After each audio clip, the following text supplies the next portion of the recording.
नमस्कार मित्रांनो, circle Marathi न्यूजचे update मिळवण्यासाठी चॅनलला सबस्क्राईब करा। मित्रांनो, केंद्रीय रस्ते वाहतूक आणि महामार्ग मंत्री नितीन गडकरी यांनी नागपूरमध्ये एका कार्यक्रमात पंतप्रधान पदाबद्दलच्या ऑफरचा गौप्यस्फोट केला। विरोधी पक्षातील एका नेत्याने पंतप्रधान पदाची ऑफर दिली होती असे गडकरी म्हणाले। If you are going to become a prime minister, we will support you. या दरम्यान राष्ट्रवादी काँग्रेस शरदचंद्र पवार पार्टीच्या खासदार सुप्रिया सुळे यांनी भाष्य केले आहे।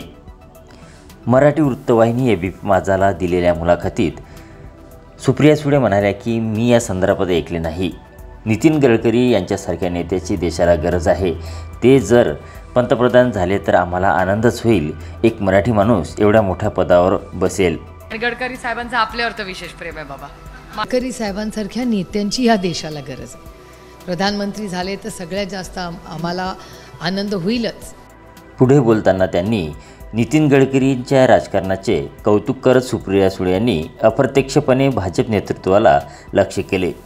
नितीन गडकरी यांचे कर्तृत्व खूप मोठे आहे। ते गलिच्छ राजकारण करत नाहीत। सत्तेसाठी त्यांनी कधी आपली भूमिका बदलली नाही, ही त्यांची खासियत आहे। त्यांचे मन खूप मोठे आहे। विकासात ते कधीच राजकारण करत नाहीत असे सुप्रिया सुळे म्हणाल्या।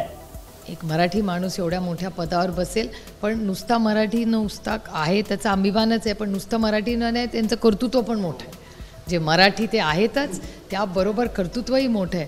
आणि एक आहे की ते गलिच्छ राजकारण करत नाहीत। माझी काय कंप्लेंट नाही, बाकी कोणी किसके लिए कुछ भी बोलेंगे, गडकरी साहब की जय हो, आपल्याला काय प्रॉब्लेम नाही, कारण का ते राजकारण आणत नाही।